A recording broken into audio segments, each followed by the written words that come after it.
علیکم ورحمۃ اللہ وبرکاتہ۔ الحمد للہ وکفا وسلام علی عبادہ الذین اصطفیٰ۔ اشہد ان لا الہ الا اللہ وحدہ لا شریک لہ واشہد ان محمدا عبدہ ورسولہ صلی اللہ علیہ وآلہ وسلم۔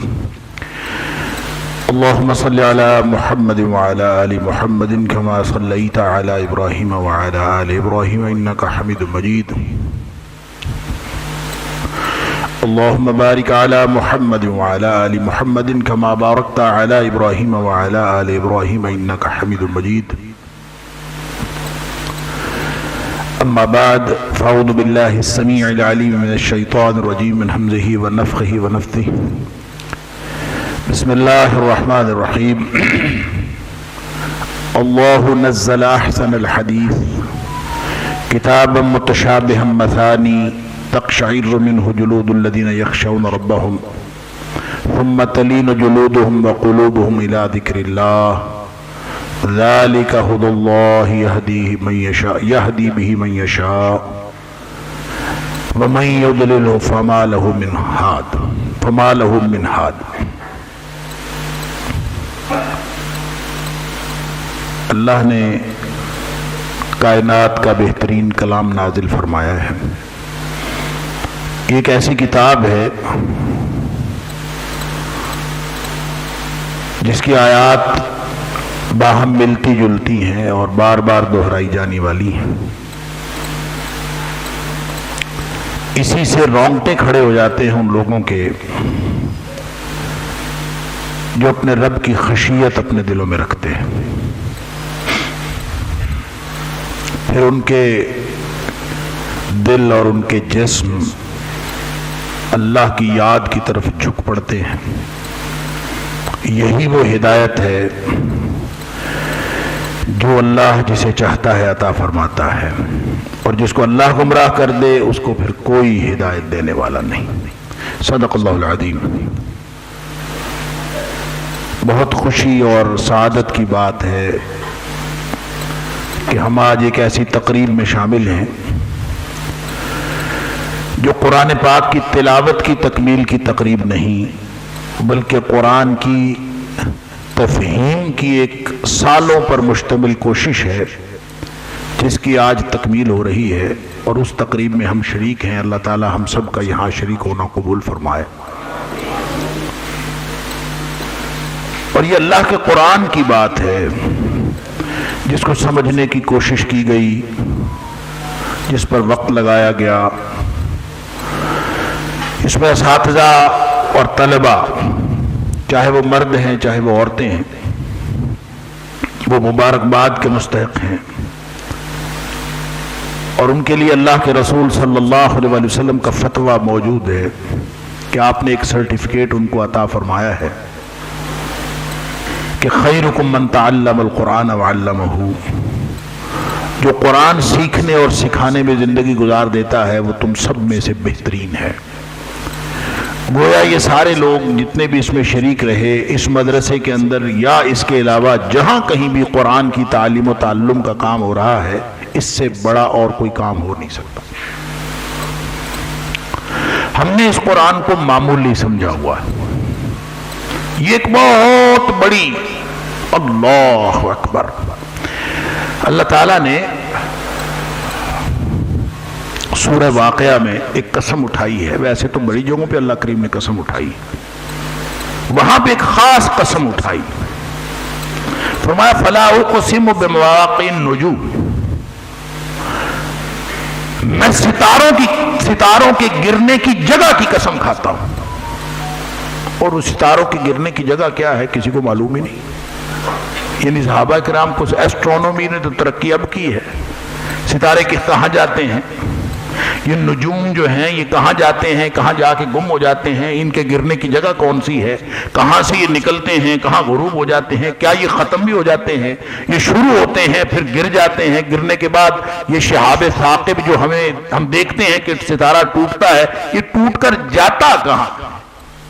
اللہ فرماتا ہے فَلَا أُقْسِمُ بِمَوَاقِعِ النُّجُومِ، ان کی قسم ستاروں کے گرنے کی جگہ کی قسم.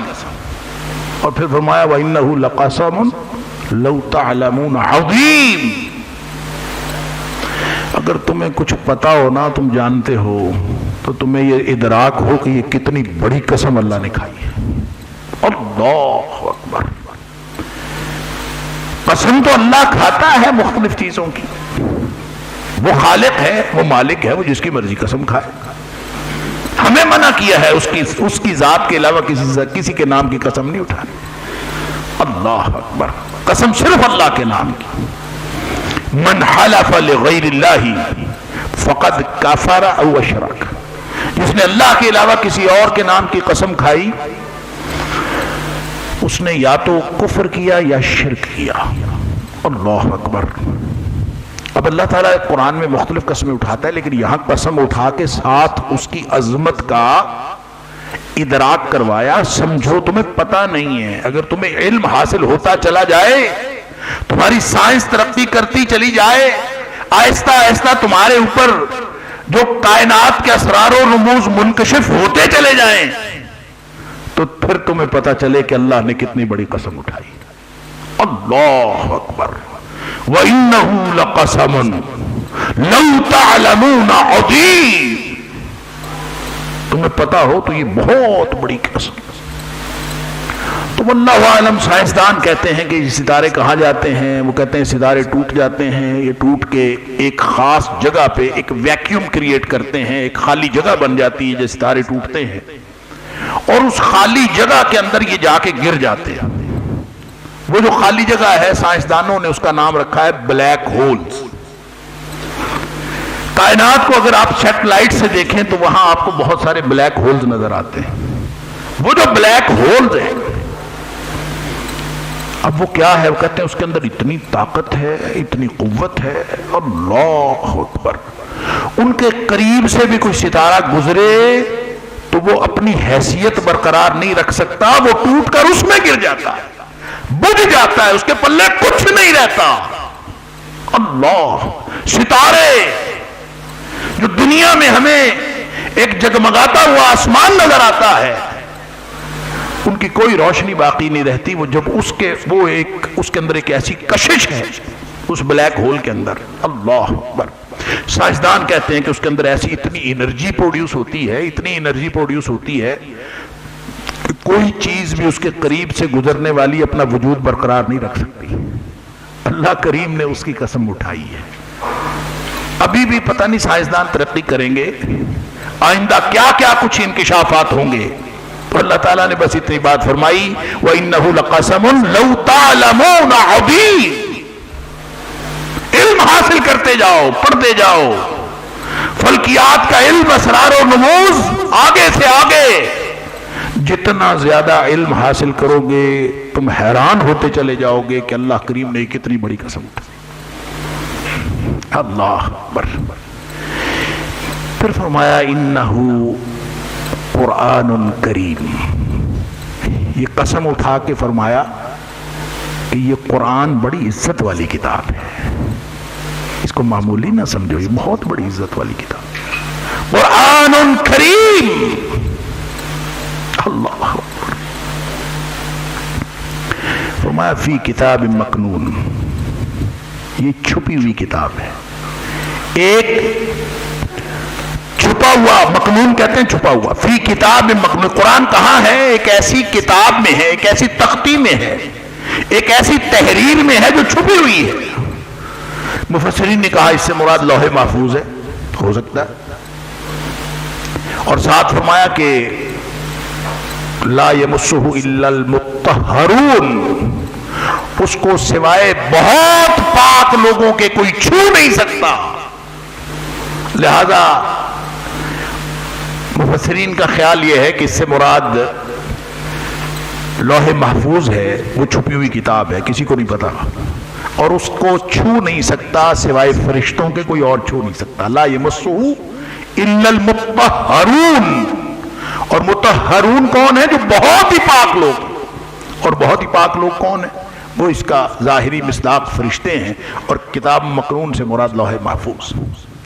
لیکن میں جو پہلو آپ کے سامنے عرض کرنا چاہتا ہوں وہ یہ کہ اس کا ایک معنی تو یہ ہے، ایک مفہوم تو یہ سمجھ میں آتا ہے، لیکن جو اس کا دوسرا مفہوم وہ بھی اسی طرح اور اسی وقت اسی طرح اور اتنا ہی درست ہے، وہ یہ ہے کہ یہ کتاب جو ہے سب کے سامنے ظاہر نہیں ہے، چھپی ہوئی ہے۔ لہذا اس چھپی ہوئی کتاب کو اسی چھپے ہوئے غلاف کے ساتھ کوئی ساری زندگی پڑھتا رہے قرآن تک پہنچ نہیں سکتا الا المطہرون، سوائے ان لوگوں کے جو اپنا باطن اور ظاہر پاک کر کے اس کے قریب جائیں تو وہ پہنچ سکتے، جن کا باطن پاک نہیں ہے، جن کا نفس پاک نہیں ہے، جو اندر برائیوں سے ہٹا ہوا ہے، جو ظاہر ناپاک ہے۔ ہم نے تو مسئلہ نکالنے میں جلدی کی نا کہ اس کا مطلب یہ ہے کہ بے وضو قرآن کو چھوا نہیں جا سکتا، جلدی کی، سمجھے بغیر۔ بھئی بندہ جو بے وضو ہوتا ہے وہ ناپاک ہوتا ہے، جو بے وضو ہوتا ہے وہ ناپاک نہیں ہوتا۔ حدث اکبر جب لاگو ہوتا ہے، لاحق ہوتا ہے، جب بندے کو غسل واجب ہوتا ہے اس وقت ناپاک ہوتا ہے، اور جب اس کا وضو نہیں ہوتا تو ناپاک۔ ہاں البتہ قرآن کا ادب ہے، قرآن کو آپ وضو کر کے پڑھیے، باوضو ہو کے پڑھیے، یہ اس کا ادب ہے، لیکن یہ کوئی مسئلہ نہیں ہے۔ نبی پاک صلی اللہ علیہ وسلم نے ایسی کوئی بات مسئلے کے طور پر بتائی نہیں کہ وضو کے بغیر قرآن کو آپ چھو نہیں سکتے۔ بہرحال جو چھپی ہوئی کتاب ہے اور اس تک وہی پہنچ سکتے ہیں، وہی اس کو چھو سکتے ہیں، الا المطہرون، سوائے اس کے جو لوگ بہت پاک ہیں اور انتہائی محنت کے ساتھ۔ یہ مطہرون جو ہے یہ اصل میں متطہرون تھا، اور جب کوئی چیز باب افتعال سے آتی ہے، جب کوئی کلمہ باب افتعال سے آتا ہے تو اس کا مطلب یہ ہوتا ہے کہ آپ بتکلف پوری صلاحیتیں اس کے اوپر لگا دیں، پھر جا کے جو آپ طہارت حاصل کریں گے وہ ہے بنیادی پری ریکوزٹ، وہ ہے بنیادی کنڈیشن، وہ ہے بنیادی شرط قرآن تک پہنچنے کی، وگرنہ یہ ساری زندگی چھپی رہے گی، تمہارے اوپر یہ منکشف نہیں ہو سکتی۔ یہ سمندر ہے، اس سمندر میں غوطہ لگاؤ گے تو غوطہ خور غواص نیچے جائے گا تو اس کو پتا چلے گا ہیرے جواہرات کہاں پڑے ہوئے ہیں، وگرنہ ساری زندگی آپ اوپر تیرتے رہیں کچھ نہیں پتا۔ ہاں درست ہے کہ آپ تلاوت کر لیا کریں، ثواب ہے۔ قرآن دنیا کی وہ واحد کتاب ہے جس کی بغیر سوچے سمجھے تلاوت کر لینا بھی مستقل عبادت ہے، الحمدللہ۔ اگر کوئی شخص بغیر سوچے سمجھے قرآن کی تلاوت کر رہا ہے تو وہ اس کو اجر مل رہا ہے، لیکن یہ مقصد نزول نہیں ہے قرآن کا۔ قرآن کا مقصد نزول کیا ہے؟ تم نے اس کو معمولی سمجھا ہے؟ اللہ اکبر! اللہ نے اتنی بڑی قسم اٹھا کے فرمایا چھپی ہے، چھپی رہے گی، لا یمسہ الا المطہرون۔ اگر تم اپنا تزکیہ نہیں کرتے، تم اپنا ظاہر و باطن پاک کر کے پوری طرح قرآن کے ساتھ جڑ کے اپنی آلودگیاں دور کر کے، اپنی فکری آلودگیاں دور کر کے، ظاہری آلودگیاں دور کر کے، باطنی آلودگیاں دور کر کے، اور بالکل پاک صاف ہو کر فکر کو پاک کر کے قرآن سے رہنمائی لینے کی نیت کر کے جب تم قرآن کو نہیں پڑھتے تو لا یمسہ الا المطہرون، تم اس کے قریب بھی نہیں پھٹک سکتے، ساری زندگی لگے رہو۔ اور جو سورہ زمر کی آیت میں نے آپ کے سامنے تلاوت کی، وہاں اللہ فرماتا ہے کہ یہ کتاب تو کائنات کا بہترین کلام ہے، اس کی آیات باہم ملتی جلتی ہیں اور یہ بار بار دہرائی بھی جاتی ہیں، لیکن ان کے اندر طاقت پتہ کتنی، چونکہ بار بار جب دہرائی جاتی ہیں اور ملتی جلتی ہیں تو آدمی کی توجہ ڈسٹرب ہو جاتی ہے، آدمی کی توجہ نہیں رہتی۔ دنیا میں کسی کا بھی کلام ہو تو اس کلام کے اندر اگر تکرار اور مشابہت ہو تو وہ کلام بیزاری کا باعث بنتا ہے۔ کوئی بھی کتاب دنیا کا، کوئی بھی ادیب بڑے سے بڑا، اس کے اندر تکرار اور مشابہت ہو تو وہ کلام اچھا نہیں سمجھا جاتا، یہ قدرت کلام کے منافی۔ اللہ فرماتا ہے کہ یہ کائنات کا بہترین کلام ہے، اس میں مشابہت بھی ہے، اس میں تکرار بھی ہے۔ یہی فرق ہے مخلوق کے کلام میں اور خالق کے کلام میں، کہ تمہارے کلام میں تکرار اور مشابہت آئے تو وہ اپنی تاثیر کھو دیتا ہے، اللہ کے کلام میں تکرار اور مشابہت آئے تو اس میں تاثیر پیدا ہو جاتی ہے۔ اور تاثیر پتہ کتنی پیدا ہوتی ہے؟ فرمایا تقشعر منہ جلود الذین یخشون ربهم، اس سے رونگٹے کھڑے ہو جاتے ہیں۔ اللہ اکبر، اللہ کرے ہمارے بھی رونگٹے کھڑے ہوں۔ ساری زندگی قرآن پڑھا ہے، یہ 6 سال جنہوں نے لگائے ہیں، اپنی اپنی کیفیتوں کا ہم اندازہ کر سکتے ہیں۔ ہمیں پتا ہے، ساتھ بیٹھا دیکھنے والا اس کو کچھ نہیں پتا۔ میں جانتا ہوں، یہ میرا اللہ جانتا ہے۔ اگر رونگٹے کھڑے نہیں ہوتے تو اس کا مطلب ہے میں تو اس چھپی ہوئی کتاب کے قریب بھی نہیں پھٹکا۔ اور رونگٹے کس کے کھڑے ہوتے ہیں؟ فرمایا تقشعر منہ جلود الذین یخشون ربهم، رونگٹے ان کے کھڑے ہوتے ہیں جو اپنے مالک کی خشیت اپنے دل میں رکھتے ہیں۔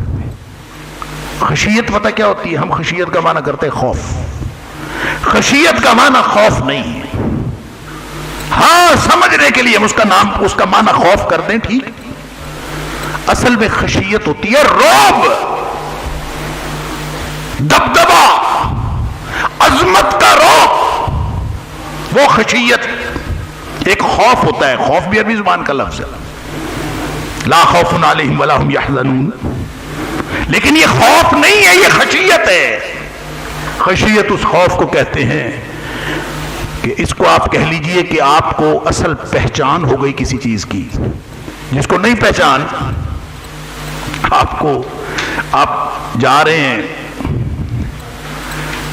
جنگل میں، تو ادھر ادھر سے آپ اکیلے ہیں اور کہیں کسی طرف سے کوئی خسر پسر آپ کو سنائی دے، آپ ادھر توجہ دیں، تو آپ کو خسر پسر کے موقع پر یا ذرا سی آہٹ کے موقع پر کوئی ایسی خوف طاری نہیں ہوتا، لیکن جو ہی آپ دیکھتے ہیں کہ وہاں تو سانپ ہے، تو جو ہی آپ کو ریکگنائز ہوتا ہے، جو ہی آپ کی معلومات اس کی حقیقت تک پہنچتی ہیں، آپ کے اندر ایک سنسنی طاری ہو جاتی ہے، ایک دم سنسنی پھیلتی ہے۔ وہ جو سنسنی پھیلتی، نہ سانپ نے کاٹا ہے، نہ سانپ کے ساتھ سامنا ہوا ہے، سانپ ابھی دور ہے، لیکن اس کی حقیقت جاننے کے فوراً بعد جو آپ کے دل دماغ کے اندر ایک سنسنی دوڑ جاتی ہے، رونگٹے کھڑے ہو جاتے ہیں،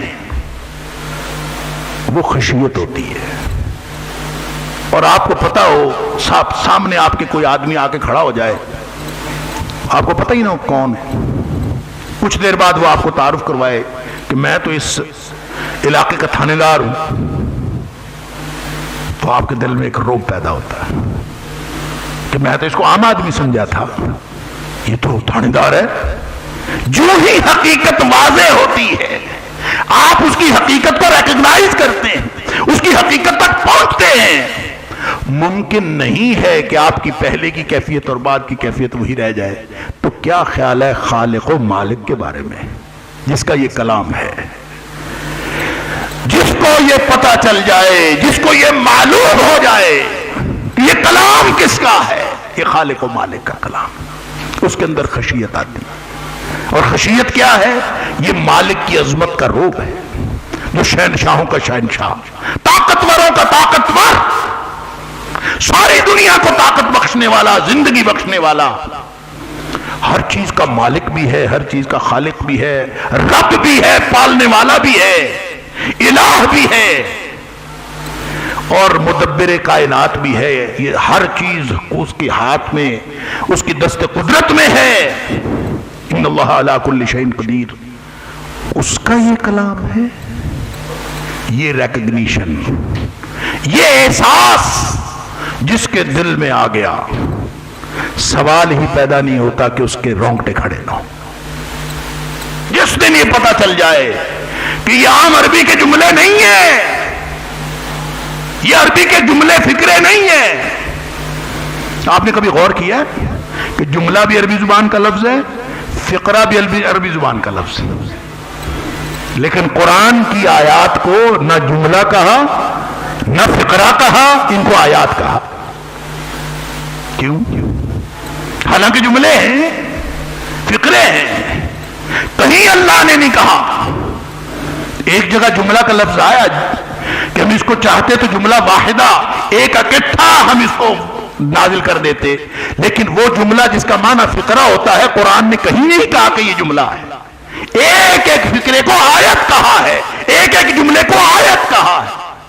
کیوں؟ اس لیے کہا ہے کہ اس کے اندر نشانی، وہ نشانیاں جو ارد گرد پھیلی ہوئی کائنات میں ہیں، وہ نشانیاں جو آپ کو آسمانوں میں نظر آتی ہیں، جو زمین میں نظر آتی ہیں، جو فضاؤں میں اڑتے ہوئے پرندوں میں نظر آتی ہیں، جو ارد گرد پھیلی ہوئی کائنات ہے اس میں بھی نشانیاں ہیں، اور یہ جو قرآن کے اندر بھری ہوئی کائنات ہے اس میں بھی نشانیاں ہیں۔ لہذا قرآن نے جو قسم اٹھائی فلا اقسم بمواقع النجوم، ساری دنیا کا علم اکٹھا کر لو اور سمجھنے کی کوشش کرو کہ مواقع النجوم کیا ہے، وہ بلیک ہولز کیا ہیں، ان کو سمجھنے کی کوشش کرو، پھر تمہیں پتہ چلے گا کہ اللہ نے کتنی بڑی قسم اٹھائی، اور تم نے اس کو قرآن کو معمولی سمجھا ہے۔ تنزیل من رب العالمین، یہ رب کی نازل کردہ کتاب ہے۔ افبہذا الحدیث انتم مدہنون، میں اس کا ترجمہ اپنی زبان میں کروں تو پتہ ہے کیا؟ تمہارا بیڑا ترج ہے، اس کو معمولی سمجھتے ہو۔ افبہذا الحدیث، افبہذا الحدیث، کیا اس کلام کو، اتنے بڑے عظیم کلام کو انتم مدہنون، تم نے معمولی سمجھا؟ تم اس کو کیوں ہلکا لیتے ہو؟ قرآن دا حافظ ہے۔ عجیب ہے، قرآن کا حافظ پتہ کون ہوتا ہے؟ قرآن کا حافظ کارکنان قضاء و قدرت میں سے ایک ہوتا ہے۔ اللہ نے قرآن کی حفاظت کا ذمہ خود لیا ہے نا، اِنَّا نَحْنُ نَزَّلْنَا الذِّكْرَ وَإِنَّا لَهُ لَحَافِظُونَ۔ اللہ اکبر۔ اور پھر جب یہ قرآن کی حفاظت کس طرح سے ہوئی ہے؟ نبی پاک صلی اللہ علیہ وسلم کے دور سے لے کر آج تک جو اصل حفاظت ہوئی ہے وہ حفظ کے ذریعے ہوئی، لہذا جو حافظ حفظ کر لیتا ہے نا وہ تو اللہ کی ذمہ داری میں معاون ہو جاتا ہے۔ اللہ نے جو نظام قائم رکھا ہے اپنی ذمہ داری کو ادا کرنے کا، اللہ نے نظام قائم رکھا ہے ان حافظوں کے ذریعے سے، لہذا جس کا بچہ حافظ قرآن ہو جاتا ہے، ایسے نہیں قیامت والے دن اللہ نے اس کے والدین کو تاج پہلانا نور کا، یہ اللہ کے کارکنان قضاء و قدرت میں سے ایک ہے، ہم نے اس کو معمولی سمجھا ہوا ہے۔ لہذا سمجھ لیجئے چھپی ہوئی کتاب ہے، رونگٹے کھڑے کر دیتی ہے، لیکن ہر ایک کے نہ رونگٹے کھڑے ہوتے ہیں، نہ ہر ایک اس کی حقیقت تک پہنچ سکتا ہے۔ لا یمسہ الا المطہرون، پہنچنا ہے تو ساری زندگی ظاہر باطن کا تزکیہ کرنا پڑے گا، اور پہنچنا ہے تو دل میں رب کی خشیت رکھنی پڑے گی، رب کو پہچان کر اس کی عظمت کا رعب رکھ کے پھر آپ ایک قرآن کا ایک فقرہ پڑھ کے دکھائیں مجھے، پھر قرآن کی ایک آیت پڑھ کے دکھائیں مجھے، آپ کا دل نہ دہل جائے، رونگٹے کھڑے نہ ہو، یہ تو ممکن ہی نہیں ہے۔ اور جس دن رونگٹے کھڑے ہو گئے، اللہ کرے ہمیں یہ کیفیتیں حاصل ہو جائیں قرآن پڑھتے، اور جس دن یہ کیفیت حاصل ہو گئی پتہ کیا ہوگا؟ ثم تلین جلودہم وقلوبہم الی ذکر اللہ، پھر دل، دماغ، ظاہر، باطن سب اللہ کی یاد کی طرف جھک پڑے، کام بن گیا۔ جس دن رونگٹے کھڑے ہو گئے اس دن کام بن گیا۔ فرمایا یہ جو ہر چیز جھک پڑی نا اللہ کی یاد کی طرف، یہی تو قرآن کا مقصد نزول تھا۔ ذالک ھدی اللہ، یہی تو ہدایت تھی، ذالک ھدی اللہ، یہی اللہ کی ہدایت تھی۔ یہدی بہ من یشاء، وہ جسے چاہتا ہے عطا کرتا ہے۔ اللہ مجھے اور آپ کو، ہم سب کو ان ہدایت یافتہ بندوں میں شامل کر دے جو قرآن کو اس نیت سے پڑھتے ہیں کہ اللہ ہمیں وہ معرفت، وہ حقیقت، وہ ادراک اور وہ ہدایت نصیب فرما دے۔ وآخر دعوانا الحمدللہ رب العالمین۔